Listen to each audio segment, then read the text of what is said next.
అంటే ఒకప్పుడు జనరేషన్ అమ్మాయిలు వాళ్ళ నాన్న చేతిలో కర్ర చూసారు. బట్ ఈ జనరేషన్ అమ్మాయిలు వాళ్ళ నాన్న చేతిలో కెమెరా చూస్తున్నారు. అంటే వాళ్ళ పిల్లల క్యూట్ క్యూట్ మూమెంట్స్‌ని క్లిక్ చేస్తూ వాటిని ఒక ఆల్బమ్‌లా చేసుకోవటం.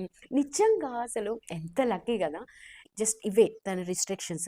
ఎక్కడికైనా వెళ్ళాలి అన్నా, ఏదైనా చెయ్యాలి అన్నా ఎవరో ఒకళ్ళు పక్కన తోడుండాలి. ఇంట్లో అన్నో, తమ్ముడో వాడు ఇంత ఏజ్ పిల్లగాడైనా సరే ఒక మగాడు, ఒక అబ్బాయి ఉండాలన్నమాట. ఈ జనరేషన్ అమ్మాయిలు ఇంత హ్యాపీగా, ఇంత ఫ్రీడమ్‌గా వాళ్ళు చదువు విషయంలో కానీ, కెరీర్ విషయంలో కానీ, లైఫ్ విషయంలో కానీ, లైఫ్ పార్ట్నర్ విషయంలో కానీ ఇంత ఫ్రీడమ్‌గా ఉండి వాళ్ళ ఒపీనియన్ చెప్పగలుగుతున్నారు అంటే బికాస్ ఆఫ్ ఓన్లీ 90స్ ఆ జనరేషన్ ఆడవాళ్ళ ఒక్క బాధ, త్యాగం వాళ్ళు చేసినటువంటి ఆహ్, ఫేస్ చేసినటువంటి ఆ ప్రాబ్లమ్స్ నుంచి వచ్చిన ఆ ఫలితమే ఈ జనరేషన్ వాళ్ళు చూస్తున్నటువంటి హ్యాపీనెస్ అనైతే నేను అనుకుంటున్నాను.